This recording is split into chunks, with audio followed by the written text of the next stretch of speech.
Yeah.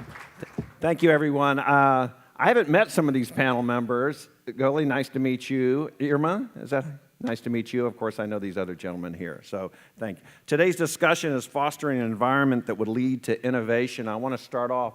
Irma, could I start off with you? I was looking at your bio and your company website. You're doing some really interesting things in Fresno, just up the road. I want you to know with this crowd, what we say, whatever you do in Fresno, we can do better here, okay? I'll put you on notice, you know. No, but in this case, I think we have a lot to learn from you. You have great ambitions for creating almost a tech campus in Fresno. So you saw something in the Central Valley, and our demographics are very similar up and down the valley here. Could you walk us through what you saw and what your experience has been that we might learn from here? Yeah. Hi, my name is Irma. I'm with a company called Bitwise Industries out of Fresno, California, and just to give you sort of the short version of a very long elevator pitch, what we saw in the Central Valley and in specifically Fresno is that we were not doing with the technology industry what other cities and locales were doing with the technology industry across the United States. We were not using it as an economic driver that was not percolating up to a way for a person, a human being, to change their lives. And so we looked academically at what that looked like in other places, Austin, Portland, the Silicon Valley, Boston, and other places, and it organized itself into sort of these three areas of business: education, a sense of place, and license to build software, essentially. And those three things act together as an ecosystem that have produced some really neat macro-level results in Fresno.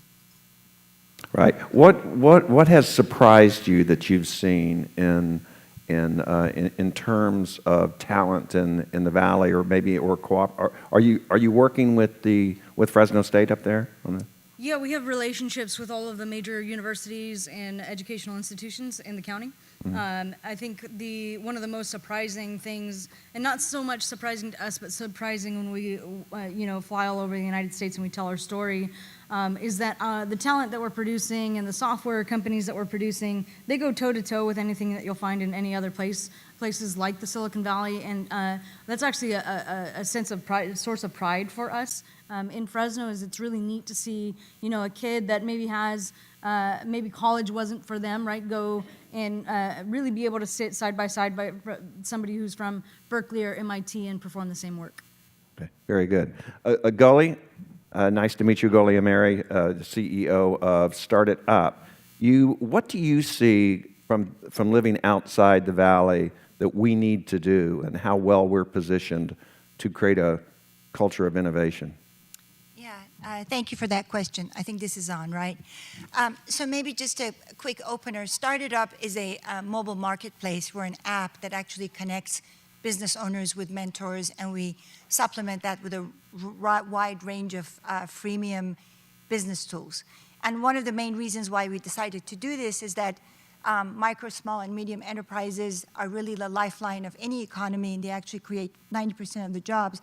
But unfortunately, 50% of them fail after the first 5 years. So, and that really was a white space that we wanted to attend to, because we know mentorship really increases success factors by 70%. So getting back to your question, one of the things that has really stood out for me in coming up to Bakersfield is really the quality of the leadership here.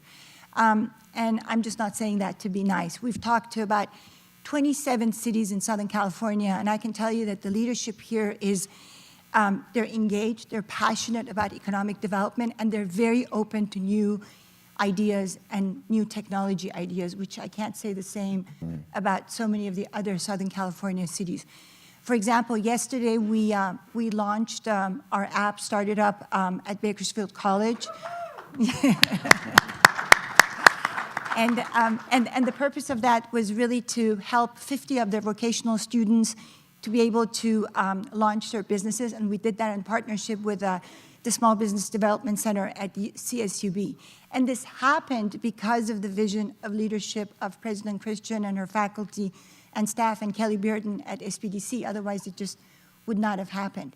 And I want to thank JP for bringing us and introducing us to Bakersfield. It's really been one of the greatest privileges for my company to be able to work up here. And we've received support from the Chamber, from Bank of America, from KEDC, from elected officials, from CSUB, and I can just go on and on and on. So leadership matters. And if I just may add one last thing, what I'm also impressed by is the diversity of leadership up here in Kern County, especially in terms of economic development. And that matters because women, I don't think I've met so many women in economic development leadership positions in all of Southern California that I have up here in Bakersfield. And that matters. Well done. Because 40% of business owners nowadays are women, and women are actually launching more businesses than men. We're going to get competitive now. That's a good segue. JP Lake, Kern Venture Fund. Tell us a little bit about your experience. Of course, you're from here, you live here. What did you see? What did you see with the possibilities, and what do we need to do?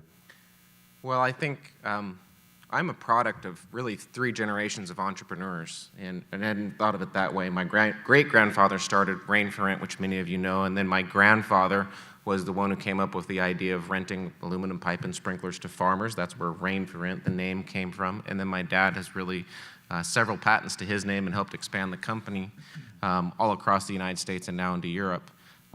So I'm a product of that. I'm a product of a mom who really prayed for me, which is another thing that's very important. And the link to entrepreneurship, though, from a faith perspective, is that I start with the premise, and I've even talked with Irma about this, that each of us has special gifts and talents.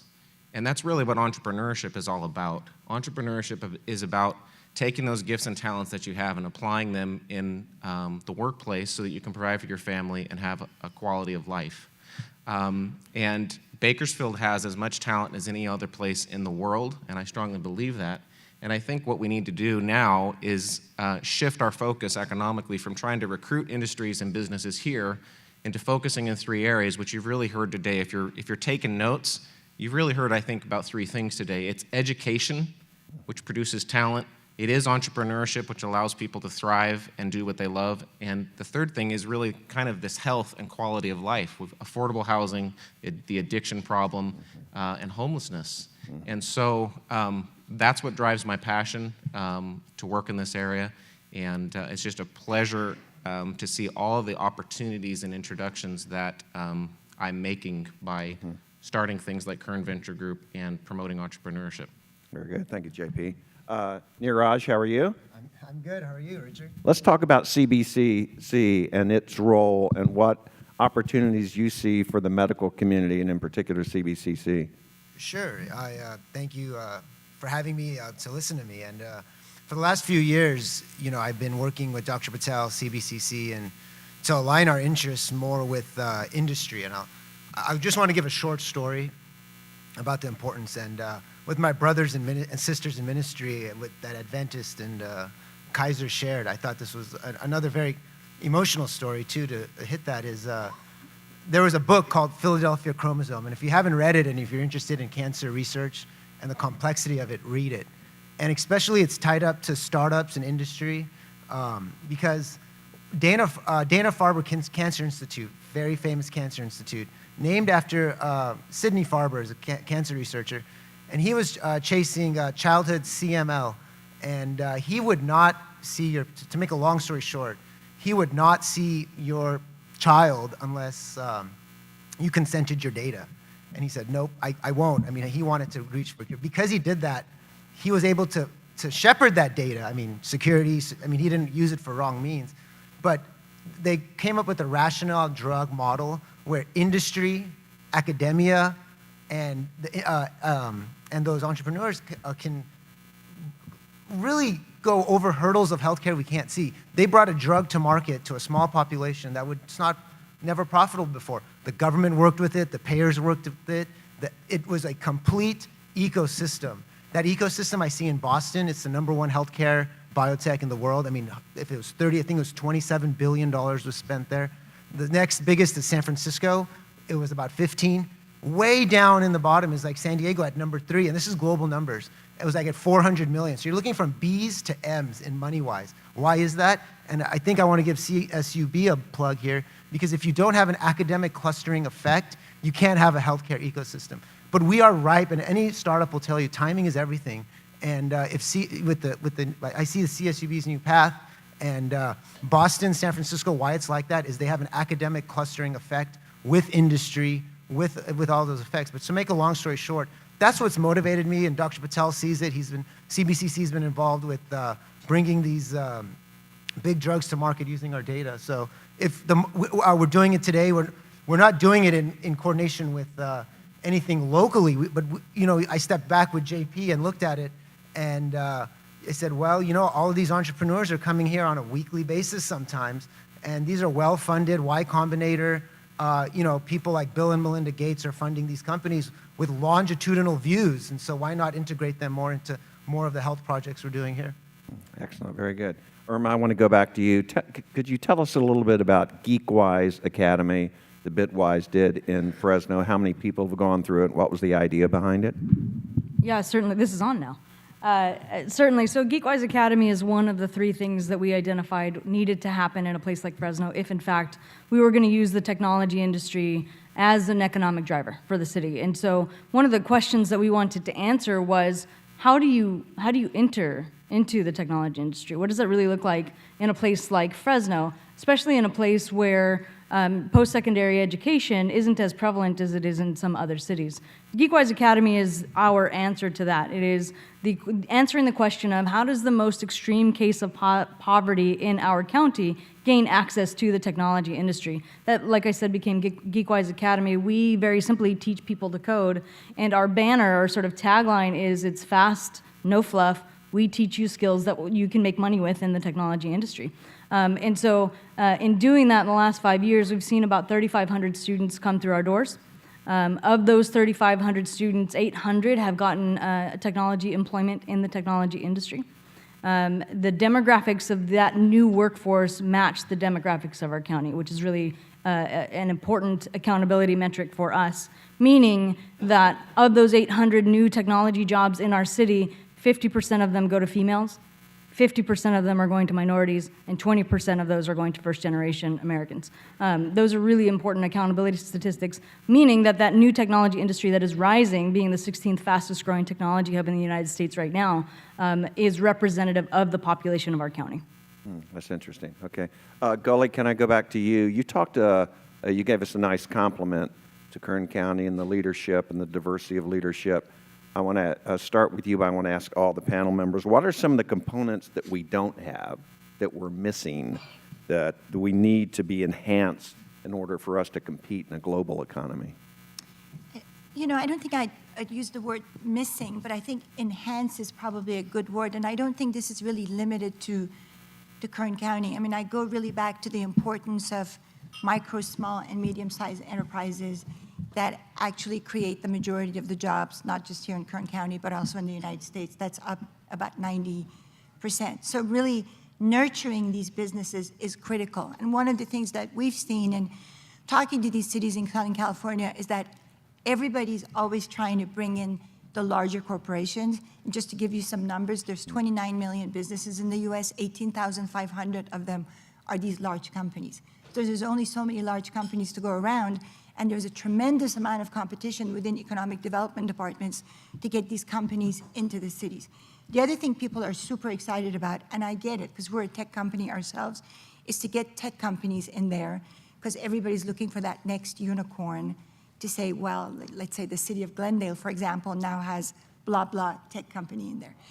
But I want to emphasize the fact that that's not the end-all, be-all. There are so many other interesting, fascinating businesses, whether they're micro all the way to medium-sized enterprises, that are important to nurture from within. And here in Bakersfield, you have a number of really interesting clusters. And a small, a business development plan around these clusters, from the military to space to ag to oil. I mean, it's pretty diverse when you really think about it over here. Is to really focus on nurturing and growing these small businesses, which is one of the reasons why we're so delighted to be up here, because that's who we're focused on. That's interesting. Okay, only so many big dogs to go around, so to speak. JP, same question to you. Yeah, I completely agree with Goli, and I guess I'll speak from the Kern Venture Group perspective, being the first formally organized angel investment fund in Kern County. We have to look at and look for certain types of startups. We have to look for the ones that maybe could be the unicorn that has the billion-dollar valuation. And the reality is today is that there's not necessarily a lot of those types of startups in Bakersfield, although I firmly believe that in the next few years we will see companies with that type of potential come from our community in Kern County. And the point being is that one of the things that could be enhanced is micro lending programs and a different tier of capital than what we provide at Kern Venture Group to support these small, or what I like to call the Main Street businesses.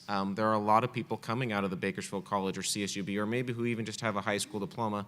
We've seen some of their business plans at Kern Venture Group. They're great business ideas. They may not have 100x potential in terms of an investment return, so we're actually looking for partners in the community where we can refer those good Main Street businesses to get capital. And so that's an area that definitely still needs continued focus. Good point. Neeraj? Yeah, I think I would, first let me apologize. BC, I didn't give BC a shout out either. So I mean, that it's important because to add to what they're saying is I just haven't seen a startup community succeed without having a strong academic tie. I mean, most people who are going to, if I was a betting person, most people who are going to take a risk, like a real risk in their life, they're going to be younger, so they're going to be probably closer to college age. Yeah, people do it later in life, and sometimes it's their third, fourth, fifth time, sometimes it's their first. But that bulk, it's kind of that throughput of pipeline. We have to do that. To beat up the Boston and San Francisco example, I mean, Harvard and MIT are walking distance, I mean, relatively from each other. I mean, think about that. I mean, the mind meld of that. You should see how many pharma companies, biotech companies, healthcare companies have headquarters right there in Cambridge Square between the two. The same goes for San Francisco, UCSF, Berkeley, Stanford. They're not necessarily driving distance, but there's the easy access. Taking some of those ideas, I mean, BC to Cal State, to industry, saying that, okay, we're going to set up here and we're going to chase long problems. I mean, to pull away from healthcare, clean air, that's a huge, huge issue for us. I mean, if you look at China, they have sovereign wealth funds, governments, real, high bureaucratic control so they can kind of chase these problems. Bakersfield's a great example of a place that China needs to figure out how they're going to clean their air. I mean, if you go to Beijing, you can't live there in the next 50 years. New Delhi, same idea. Bakersfield, it's really not that great to live here. And when you look at the mountains in winter in the last few days, everyone sees it. And then you go in the summer and you don't see the mountains anymore driving. It should be clear to us as a community, let's put money together and say 1 fails, 2 fails, 3 fails. It doesn't matter. We're here for the long term to put new projects, whack-a-many projects, whatever they may be. Let's do those kinds of things because we have platforms to do, just like we have in oil and agriculture. We have to identify those platforms. I think the more we can do that as a community, take the long view, appreciate failure. We have to appreciate failure in bioscience. Because if we don't have it, we can't have successes because we learn from those failures. Neeraj, let's follow that thread for a second. And then I want to go to Irma with the same question. What are the courses or emphasis that a BC or a CSUB could provide that they're not providing now that would be in line with the efforts that you're making? I think the courses are there, to be honest. I think it's like we said earlier, just enhancing it, getting the awareness, the access. Any problem I've ever seen, it's access. Somebody not knowing that existed. In healthcare, we talk about it all the time. In housing, we talk about it all the time. In education, I'm sure they talk about it all the time. In startups, they talk about it all the time. A lot of people didn't realize one of the largest cancer centers with a longitudinal data set sat in Bakersfield, California. I mean, people from the Bay Area around the world have now found out. Because if you go to UCLA, you go to Stanford, Harvard, some of the major academic centers for whatever you're doing, the data sets aren't as great because in community-based healthcare settings, you're finding longitudinal data sets. You go to academic centers for second opinions, for kind of late stage chronic problems, But the meat and potatoes in the healthcare system, it's in the community setting. And those data sets sit in community settings like Bakersfield where people don't tend to move a lot, where in the bigger metropolitan areas it's very transient. So just identifying those kinds of things. I don't know if there's no courses, but just access, just supporting those universities, programs for a long term. Cal State just got 12 Bloomberg terminals, and if anybody's into the stock market here, that should speak volumes onto making sure they don't lose that aspect, because that's a gateway to information. So aspects like that will be tools for, I believe, more than courses, tools. You know. And Right.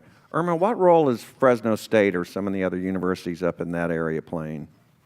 Yeah, I think what's really important, and Neeraj pointed it out, is that it's really difficult to find any type of industry success in any city without the buy-in and the partnership of educational institutions like Fresno State, Fresno Pacific, Fresno City, State Center Community College, all of the high school districts. I mean, Fresno's school district, high school district, is the fourth largest in California now.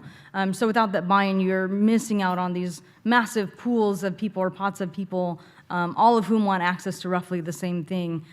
So in partnership with places like Fresno State, we can innovate faster and we can institutionalize some of the things that are working, right? So if you can think of private institutions like ours as almost like an R&D lab for what works in education, especially in technology or entrepreneurship, and then you can sort of transplant some of that to Fresno State, Fresno Pacific, State Center Community College, and institutionalize some of it, then it becomes a citywide and systemic growth pattern that you can sustain, that the private industry isn't necessarily propping up, but that the public and educational institutions are now perpetrating. Very good. I'm watching the clock, and we only have 8 minutes left, so I want to make sure I hit on East Kern County. And JP, I'm going to start with you. As you know, in East Kern, we've got several internationally recognized innovation hubs. You got the Naval Air and Weapons Station. You got China Lake, Mojave Air and Spaceport, and Edwards Air Force Base. How can we do a better job of harnessing what they do to bring them into the quest for a more entrepreneurial culture? Yeah, it's a fantastic question, and one that I've spoken with Supervisor Gleason about. I know he's passionate about this same topic. I think it ties back actually to the last question. Is one of the things that we do need to enhance, and Bitwise has done successfully in Fresno, is that we need to have places for entrepreneurs to gather. And sometimes that looks like a co-working space. Sometimes it just looks like more coffee shops. Just the right vibe and having a place for people to collaborate is important. And so extending that concept to East Kern, we need to create a formalized vehicle or program where we can bring entrepreneurs and educators together on a regular basis to collaborate and communicate. Specifically, one idea might be, what if every single city in Kern County had a little incubator type of satellite office? Maybe the main giant, mothership where the queen bee is in Bakersfield. But what if we had, in every single city, we have a little satellite incubator campus? And maybe what if all those campuses are linked with a really good web conferencing telepresence type of studio? Wouldn't that be a great way for us as a county now to actually communicate and collaborate together? And I think that would probably be pretty unique across the whole United States. And so I tend to have too many ideas for the amount of time, so there's an idea, and if you want to be part of that, come talk to Richard Chapman and me. There you go. Goli, same question to you. How do we have these incredible hubs? Geographically, they're a little, this is a big county, but how can we harness that? How can we tap into what they're doing to scale it up for greater economic growth? So maybe I can answer that by building on what my colleagues here have said. This term ecosystem, especially entrepreneurial ecosystem, we've all heard that. And I think that's just a big word for who has my back as an entrepreneur. I mean, that's really the bottom line. And I think there are a number of entities that can always have an entrepreneur's back. It could be educational institutions, it could be incubators, it could be funding sources, it could be mentors, it could be providing a networking opportunity for them, it could be business associations, it could be business improvement districts. I mean, I can just go on and on and on. And I think one of the things that we've learned in our experience with the city of Long Beach, which actually is very similar to Bakersfield in terms of vision and can-do spirit, is when we bring this ecosystem together for these entrepreneurs, whether they're tech entrepreneurs or they're bakery owners or they're food truck people, it doesn't really matter what kind of entrepreneur they are. When they feel like the community has their back, that there's a place they can go to, there's a mentor they can go to, there's funding out there, and there's just people watching out for their success, I think that's what really makes a big difference. Interesting. Niraj, same question to you.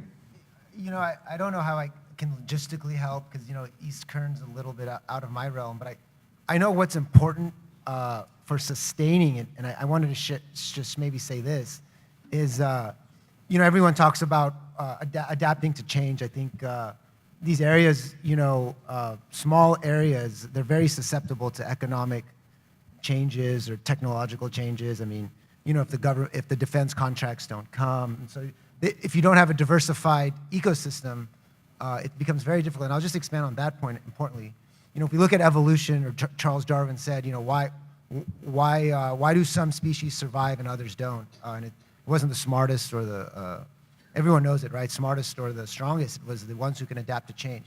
But how? But don't stop there. Why did they adapt to change? What were the things that made them able to adapt to change? And he looked at those things, and a lot of people have looked at, and you look at it in nature, and it's very true if we look at it in our own lives, it's diversity. And it's not diversity like I'm Indian, you know, you're white or black or Mexican or whatever. It's more in diversity in thought. And that's the beautiful thing about startups, is that if you're really mission-driven, you're going to try to get to the source of the truth. You're not going to do diversity for like diversity's sake. You would be, you know, diversity in thought, mind, for the purpose of this mission. The rest of itself works itself out naturally if you're trying to get to the source of truth. And so I take that idea of diversity, very important, and I really think on that. I don't know how that solves maybe East Kern's problems, but I know as Kern County in general, I think if we can invest in that diversity, that makes you very resilient, because that's what makes you adaptable to change. So. Interesting. Irma, are there, from your experience with Bitwise in Fresno and Fresno County, are there some best practices like accelerators, incubators, talent initiatives that we should be trying to emulate here that maybe you're doing or in other areas that they're doing? It's a really good question. What we've been doing at Bitwise for roughly the last year or so is exploring whether what we have arrived at as a model in Fresno works for other places, right? Does it export? Does it make sense for a Bakersfield or an El Paso or another place? And what we have kind of arrived at is exactly, in fact, this is how we met JP, and what he just said is that sense of place is really a catalyzing factor for any place, especially if you're, I mean, if you go to the Silicon Valley today and you're in a coffee shop, you can't help but overhear about this person who's raising money, and this person who's doing a startup, and this person who's looking for a job in development, and this person who needs, you know, wants to assist with the marketing help, so on and so forth. That's not true in places like Fresno and Bakersfield. In any given coffee shop, that's not likely to be what you're overhearing, that sense of entrepreneurship. And so providing and being deliberate about that sense of place is the single most important factor that we have found in underdog cities like Fresno and Bakersfield that will catalyze an entrepreneurship and technology industry. There are a couple of factors that sort of cause it to grow and help it be sustainable, but that for us, we've seen that to be step one. And then for growth factors, things like technology, education, and then really access to capital, that friends and family, seed, and early venture rounds, really, that is really how you end up growing. Okay. JP, let's wrap it up with you. You do come from a family of entrepreneurs. Is there something you can leave us with that you've learned that is a competitive advantage, as Irma was talking about the sense of place, that we have here? You wouldn't look at the Central Valley, Bakersfield or Fresno or Modesto, as being suitable for this type of environment. But what have you seen that maybe would surprise us that we have that others don't? That's an interesting question. I think Bakersfield and Kern County has a history of being pioneers. We've had pioneers in ag, in oil, in aerospace and defense. I mean, literally world-changing things have come out of Kern County, and I think a lot of times we don't celebrate that enough. And so what that means is it's really just, it's a cultural mind shift that needs to happen. And I think it's really interesting if you haven't read Robert Price's great book about the Bakersfield sound, and you listen to those songs and those lyrics. Culturally, that's a big part of our heritage here. And that culture was one that had lived through the Depression, that had seen a lot of hard times, And out of that, I think we've developed a culture of frugality and kind of always saving, putting the money under the mattress. And I think now it's time that we need to invest for the future. And that's just a simple little mind shift, but once it happens, it creates a flywheel effect, and we start supporting one another as entrepreneurs. And there's a great lyric. Everybody knows, the streets of Bakersfield, right? That song was written in 1973 by a gentleman named Homer Joy. What a great last name to be talking about this topic today. And one of the lines in there is, he moved to Bakersfield for a chance to be myself.